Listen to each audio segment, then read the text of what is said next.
Was the process of development of nuclear fission during World War II ethically justified in terms of its end usage and procedure when it was being discovered?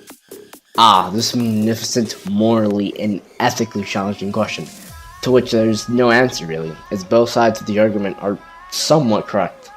Those being, yes, it was justified, or no, it was not justified.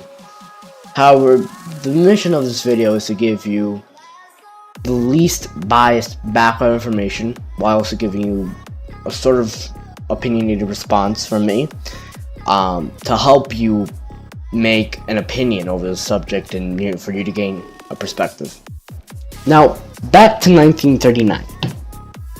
In this year, there was a lot of talk around fission in the scientific community, as it had been discovered by top German and Italian scientists in Europe.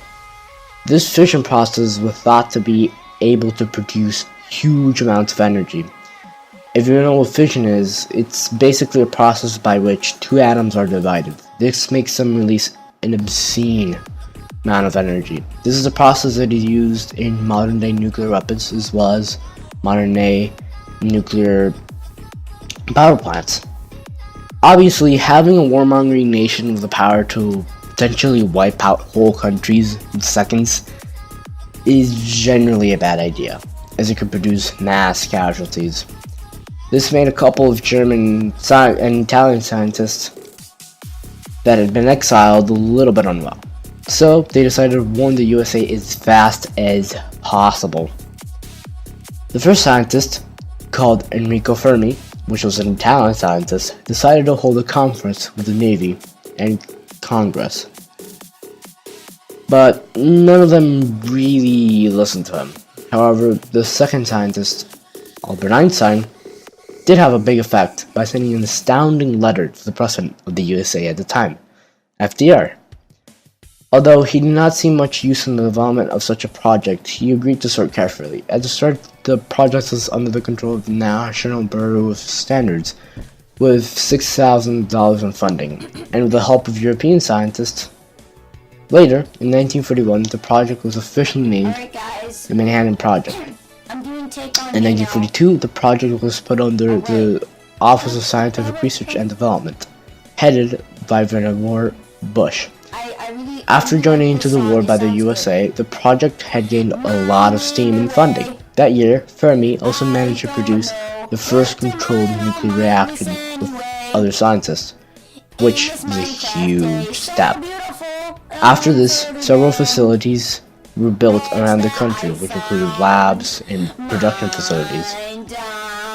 After that, more Allied scientists came in to help, except Soviet ones, which were kept in the dark, as well as their country, because FDR and Churchill's committees did not want to reform the Soviet Union. After two designs for nuclear weapons were created, which included the boosted fission bomb, implosion fission bomb, and gun assembly fission bomb, and plutonium-239 as well as uranium-235 were isolated as isotopes required to make these bombs, Oppenheimer, the new leader of the project, was ready to make the weapons when he granted $2 billion. The first test bomb, called Trinity, which was a plutonium implosion device, was tested in Los Alamos, the main lab. This nuclear weapon surprised absolutely everyone in the team, as well as the military leaders present. After merely seconds, 20 kilotons of force had been exerted. I mean, just look at the footage.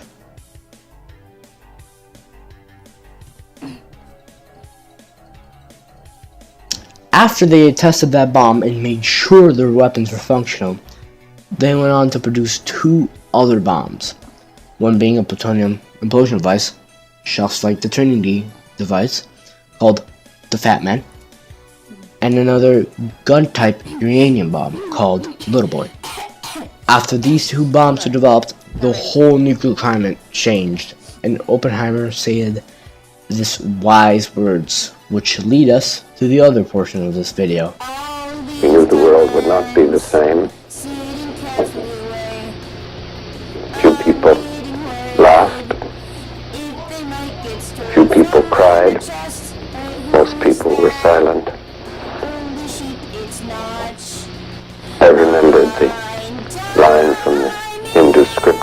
Bhagavad Gita, Vishnu is trying to persuade the prince that he should do his duty, and to impress him takes on his multi-armed form and says, "Now I am become death, the destroyer of worlds." I suppose we all thought that one way or another. Once the US military were in possession of the only two nuclear weapons in the world, that being Little Boy and Fat Man, they started to think about how they could use it. And after FDR's death, Nazi Germany being defeated on May 7th, Thanks for listening. Japan was still kicking. Truman decided to use the first weapon on August 6th, 1945, once FDR had passed. And after Hirohito had refused to surrender a few days prior with a warning of total destruction, as seen right now. Creeper's done this before, I never let him in. Pack up your inventory. You're out. There can be no peace in the world Bring some extra until the food so that military you won't power of starve. Japan is destroyed, No time to forget with the torches. same completeness And as you was gotta the bring power the of the big European guns. dictators. Yeah, you know where we going. To do that, Sometimes we you are forget now engaged in the torches. process of Welcome deploying to millions of our my armed mind. forces We are mining against Japan in a mass diamonds. movement of We troops are and not a supplies and strand weapons mine. We over don't have to 14,000 fight miles. mobs. A military Welcome and to naval my feat mind. unequaled in Play all that history. little block nicely. Substantial Show me portions all those of Japan's emeralds. key We industrial got a centers bunch of have been leveled to the ground in a series of record incendiary raids. Welcome to my mind. What has already happened to Tokyo will happen to every Welcome Japanese to city my mind. whose industries When it comes, feed you the know that you Japanese wanna war stay. machine. If the Japanese insist on continuing resistance Let's beyond the start point of writing those reason, real things. their country will suffer the same destruction as Germany. Potions. Our blows will destroy their whole Let's modern fight the industrial mobs, plant come and on, slash organization, away. which they have built up Sometimes during you the past forget century, torches, and which and they you are now gotta devoting bring to a hopeless pickaxe. cause. Yeah, you know where we We have no going. desire Sometimes you or forget intention to destroy torches. or Welcome enslave to the my Japanese mind. people. We are mining But only diamonds. surrender We can don't prevent the got a kind of ruin strand mine. which We they have don't seen have come to Germany fight as a result of Welcome to continued my useless mind. Play that resistance. note block nicely. Hirohito Show me all those refused again, emeralds. so the We US don't got decided to bomb diamonds. Nagasaki. After being unable to bomb the Plan A city, which was not able to be bombed because of weather restraints, they bombed Nagasaki with Fat Man. Only then, Hirohito surrendered. Don't have the gold. As soon as I dig down, we'll find more of that. Oh my goodness, what is that? Is it Brianna? After the two bombs were dropped, the casualties were absolutely insane. The amount of injuries were mind-boggling, and the amount of long-term effects are still being felt. In Hiroshima alone, there was about 285,000 civilians and 43,000 Japanese soldiers. Out of these people, a staggering 90,000 to 166,000 died instantly, or shortly after the bombing. As a result of the bomb's explosion, these groups of people were either pulverized instantly, poked to death, or were slowly roasted in the millions of degrees Fahrenheit that the bomb produced. The exact numbers of soldiers and civilians is unknown, as most were pulverized corpses, and the ones that were left were unidentifiable, as they were charred and looked like coal. However, after 5 years, the casualties rose to somewhere around 235,000 because of several reasons. The acid rain that poured from the skies, and people drank to quench their thirst because they were severely dehydrated. They drank it even though it burned them. People also got a lot of cancers because of the radioactive and acidic chemicals in the environment after the bomb exploded, which also produced birth defects. This extreme radiation also killed people outright or gave them cancers, as I mentioned. On the day of the bombing in Nagasaki, there were about 240,000 Japanese residents, 1,000 Japanese soldiers, and about 400 prisoners of war in the city. 80,000 people died instantly by the atomic fires, while 60,000 received life-threatening injuries, which include third, second, and first-degree burns.